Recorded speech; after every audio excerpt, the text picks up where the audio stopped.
اب نکاح میں دیکھ لو, سنت طریقے سے نکاح کتنا آسان, 4 ہو گئی ہماری سنت کے مطابق, بڑے آرام سے ہو گئی. لیکن اگر ہم وہ تکلفات کرتے جو عام طور پہ شادی میں لوگ کرتے ہیں تو ایک پہ ہی اٹک جاتے, اتنا خرچہ ہو جاتا کہ ایک کے بعد اتنے قرضے چڑھ جاتے کہ دوسری کا سوچ بھی نہیں سکتے تھے. میری جتنی بھی شادیاں ہوئی ہیں بڑے آرام سے الحمدللہ ہو گئے. پہلی شادی ہوئی, لڑکی کے جو دلہن کے ابا آئے اور میری والدہ, وہ پنجاب میں تھے, ہم اپنی والدہ کے ساتھ چلے گئے. راستے سے ہم نے بھاولپور سے اپنے بھائی اور بھابھی کو اٹھا لیا, وہاں گئے ہیں, بس یہی بارات تھی, ہمارا نکاح ہوا اور میں, میری والدہ اور زوجہ بائی ایئر آ گئے, قصہ ختم ہو گیا, شادی ہو گئی. اگلے دن میں گھوم رہا ہوں, لوگ کہہ رہے ہیں مصعب کل آپ کا بیان تھا, آپ تھے نہیں. میں نے کہا میں شادی میں گیا ہوا تھا. انہوں نے کہا کس کی؟ میں نے کہا اپنی.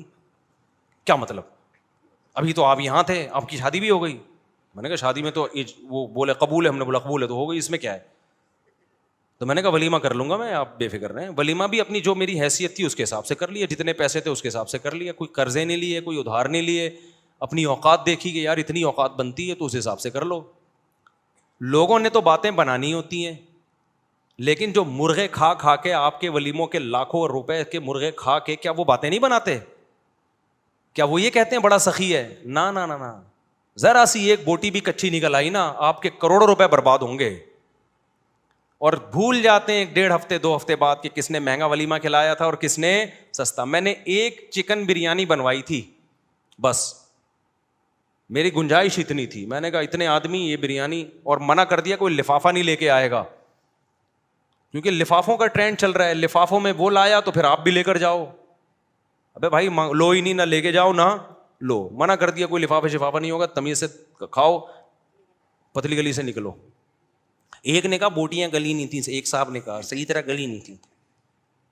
تو میں نے کہا ہمارے بس میں جتنا گلا سکتے تھے ہم گلا دیے بھائی, اس سے زیادہ ہم سے نہیں ہوتا تھا. کھانا ہے کھا, نہیں تو پتلی گلی سے نکل.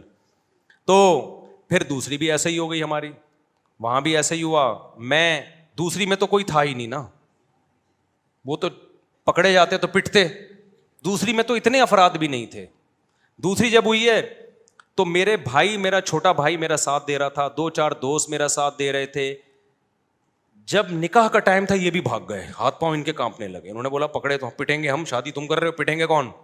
خاندان میں جب پتہ چلے گا کون کون تھا تو یہ تھا اور وہ تھا تو ہم بھی پٹیں گے. اب میں وحدہ لا شریک لہ ہو گیا, اس سینس میں نہیں فتویٰ لگا دو میرے اوپر, یعنی اکیلا ہو گیا میں نے 2-4 دوست ادھار لیے.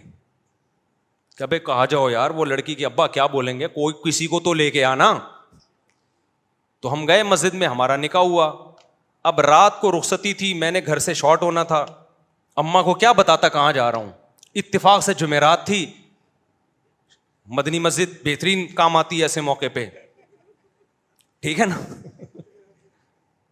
میرا بچہ ماشاء اللہ, بیٹھ جاؤ بیٹا, بیٹھ جاؤ میرا بچہ. تو جمعرات کو بہترین آپشن تھا میرے پاس کہ جمعرات ہے بھائی. تو رخصتی میں بھی ہماری جو زوجہ, ان کے والدین تھے, ہم تھے, اور شاید ایک آدھ محلے پڑوس کی جن کو پتہ تھا, بس وہی تھے. باقی جو ہمارے گھر والے تھے ان کے رشتے دار تھے. تو یہ ہمارا ہو گیا ولیمہ. 2 کمروں کا, 1 کمرے کا میں نے گھر لیا تھا, میری اوقات یہی تھی بھائی, اس سے زیادہ میری اوقات تھی نہیں. 1 کمرے کا گھر میں نے رینٹ پہ لیا, اس میں 1 کچن 1 واش روم, 2,500 اس کا کرایہ تھا. میں نے بتا دیا سسرال کو فی الحال میری یہی اوقات ہے بھائی, اگر آپ نے بھیجنا ہے تو اسی میں رہ لیں, جب اللہ تھوڑا آمدن اچھی کر دے گا تو ذرا اچھا گھر لے لیں گے. ان کو بھی اللہ نے شعور دیا تھا, انہوں نے کہا بھائی اچھا رشتہ, ان کے خیال میں اچھا رشتہ تھا, چلو بھائی اللہ مدد, توکل کیا اللہ پہ, تو ہماری شادی ہو گئی. جیسے جیسے بچے ہوتے گئے اللہ تعالیٰ مالی وسعت بھی دیتا چلا جاتا ہے. دیکھو ایک بہترین مثال دوں آپ کو, جہاں درخت زیادہ ہوتے ہیں نا بارشیں وہیں ہوتی ہیں. کیا خیال ہے؟ درخت کھینچتے ہیں بادلوں کو. اگر کوئی کہے یہاں درخت بارشیں تو ہوتی نہیں, درخت کیسے لگے گا, ابے تو لگا تو بارشیں شروع ہو جائیں گی. اب کوئی خاتون کہے بھائی میری تو چھاتیوں میں دودھ ہے نہیں, میں بچے کو دودھ کیسے پلاؤں گی, ابے پیدا تو کر, دودھ بعد میں آئے گا. تو جو لوگ کہتے ہیں نا ہمارے پاس پیسے ہی نہیں ہے, شادی کیسے کریں, بچے کیسے پیدا کریں, او بھائی پیدا کرو گے تو آئیں گے. اللہ نے اس کا جو بچے کا رزق اپنے ذمے لیا ہے تو اس کے باپ ہی کو تو دے گا نا. ڈائریکٹ بچے کی تھوڑی جیب ہوتی ہے جس میں اللہ پیسے ڈالنا شروع کر دے. تو ہم نے اس فلسفے کو ہم جانتے تھے بھائی ابھی تو پیسے نہیں ہے, جب شادی ہوں گی بچے ہوں گے تو پیسے بھی کیا ہوں گے, آ جائیں گے. فی الحال 1 کمرے کا گھر میں کرائے پہ لے سکتا تھا, 1 کمرے کا گھر ہم نے لے لیا. جس کی میں دیوار میں نا کیل ٹھوک رہا گھڑی لگا رہا تھا, تو مالک مکان پڑوس میں رہتی تھی, اس نے کہا دیواروں کا بیڑا غرق کر رہے ہیں. اس کو پتہ نہیں تھا مجھے آواز آ رہی ہے, مجھے ابھی تک یاد ہے, دیواروں کا بیڑا غرق کر رہے ہیں یہ لوگ. ویسے وہ میرا بڑا احترام کرتی تھی, جی مولانا صاحب ہیں, بڑا عزت دیتی تھی مجھے. وہ مالک مکان خاتون تھیں, اللہ کرے کہ وہ حیات ہوں, اللہ ان کی برکت دے, اور اگر انتقال ہو گیا تو اللہ مغفرت کرے. تو بڑا عزت دیتی تھی نا مجھے, مولوی صاحب ہیں ماشاء اللہ. ان کو نہیں میں نے بتایا تھا میری دوسری ہے, ورنہ کرائے پہ گھر ہی نہیں دیتے. دوسری کر کے کرائے پہ گھر مانگو گے مالک مکان نہیں دے گا. ان کو ہم نے نہ یہ بتایا, وہ سمجھ تھی پہلی عقل مند آدمی لگ رہا ہے تو پہلی ہی کر رہا ہوگا. تو وہ بڑا عزت تھے ماشاء اللہ بیٹا. تو وہ ویسے ان کی دیوار ہمارے بالکل ساتھ لگتی تھی, آوازیں آتی تھی, تو میں کیل ٹھوک رہا ہوں, کہیں دیواروں کا بیڑا غرق کر رہے ہیں. مجھے بڑا اچھا لگا ان کا یہ جملہ. خیر, تو اسی طرح بھائی ہماری سادگی سے ہو گئی نکاح. پھر ہم نے تیسری بھی اسی طرح کر لی. وہ کیسے ہوئی تھی ابھی مجھے ساری شادیاں یاد نہیں ہیں کہ پوری ڈیٹیل. وہ بھی ایسے ہی ہوئی تھی, بلکہ وہ تو اتنی آسان ہوئی تھی, ہم بیٹھے ہوئے تھے تو جو ہماری زوجہ ان کے گھر والے تھے انہوں نے کہا کہ بھائی کیا خیال ہے. پھر مجھے پورا جو ہے نا معلومات لیں کیا آمدن ہے. میں نے کہا بھائی یہ ہماری آمدن یہ ہے ٹوٹل یہ ہے, تو اسی میں 2 ہیں تو اور چل ہی رہا ہے اللہ کا شکر ہے. تو انہوں نے کہا بھائی بندہ, ان کا خیال تھا بندہ صاف بات کر رہا ہے, کوئی 2 نمبری نہیں ہے. تو وہ علماء کا خاندان تھا. وہ کون تھے؟ وہ علماء تھے. تو جب بات طے ہو گئی انہوں نے کہا ہمیں قبول ہے. تو میں جب اٹھ کے جانے لگا تو انہوں نے کہا کہ بھائی ہم مولانا لوگ ہیں, ہم لوگوں سے کہتے ہیں کہ نکاح سادگی سے کرو, آسان بناؤ. تو اب یہ کیا کہ 6 مہینے بعد نکاح ہوگا اور یہ ہوگا, بس جب بندہ پسند ہے نا سب کو. انہوں نے کہا ہاں بھائی نکاح پڑھاؤ یار. میں ایک سول ڈریس میں تھا, یعنی ویسے جب بھی میری شادی ہوئی ہے سفید کپڑے نیل لگا کے, پگڑی نیل لگا کے, اتنا اہتمام میں نے کیا. یہی ہولیے میں گیا ہوں, کبھی کوئی اچکن شیروانی الگ سے, سینڈل الگ سے, ٹوپی پگڑی میں نے جب بھی شادی ہوئی ہے خریدے نہیں ہے. لیکن اس دفعہ تو میں اس ڈریس میں بھی نہیں تھا. تو انہوں نے کہا نکاح پڑھاؤ. میں نے کہا قبول ہے بھائی پڑھا دو یار, ہمیں تو, مجھے تو بہت اچھا لگا یہ جملہ سن کے.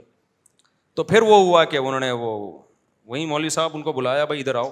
اچھا, وہ جن مولوی صاحب کو بلایا نا وہ بڑا دلچسپ واقعہ ہے. وہ جن مولوی صاحب کو بلایا ان سے میری 3-4 سال پہلے, یعنی یہ شادی جو ابھی ہونے جا رہی تھی اس سے 3-4 سال پہلے بحث ہوئی تھی 2-3 شادیوں پر. وہ تبلیغی جماعت کے تھے. اب پورا نہیں بتاؤں گا میں کون تھے, وہ چھوڑو, پھر وہ آپ سمجھ جائیں گے, مناسب نہیں ہے. میری بڑی بحث ہو رہی تھی کہ اس زمانے میں 3 شادیاں کرنی چاہیے. وہ کہہ رہے تھے نہیں 1 کرنی چاہیے. اس پہ بڑی ہماری نا 1 گھنٹہ ڈیبیٹ ہوئی کہ نہیں 2 نہیں کرنی چاہیے. کیا ہوا, فون کر کے جب بلایا نا تو وہی نکلے.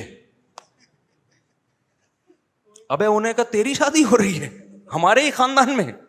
ابے تو بڑا ہوشیار نکلا, ہمیں سمجھا رہا تھا اور ہمارے خاندان میں گھس گیا. پھر بڑا خوش ہوئے, بڑی شاباش دی. خیر نکاح پڑھایا انہوں نے. میں سمجھا پا رہا ہوں اپنی بات. تو ہر شادی ہماری اسی طرح ہوئی ہے. تو اس طرح سے 4 ہو سکتی ہیں جس طرح سے آپ لوگ کر سکتے ہو. ایک شادی کمر توڑ دیتی ہے آپ کی, اس میں اتنا خرچہ, قرضے چڑھ جاتے ہیں آپ کے اوپر, پھر اس کے بعد آپ پہلے ان قرضوں کو اتارنے میں اتنا ٹائم لگتا ہے, پھر آپ کی جوانی کا بہترین حصہ وہ سارا ضائع ہو جاتا ہے, جو پیسہ آپ بچا کے کسی اور اچھے کام میں استعمال کر سکتے تھے. لوگ کہتے ہیں اچھا رشتہ نہیں ملتا ہمیں اس کے بغیر. اور بھائی بہت سے لوگ اچھے ہیں, آپ کو فری میں بھی مل جائیں گے. وہ سمجھ رہے ہو کہ نہیں سمجھ رہے؟ یعنی اچھے خاندان کے لوگ ہیں جن کو اچھا بندہ چاہیے ہوتا ہے تو وہ مل جاتا ہے ان کو.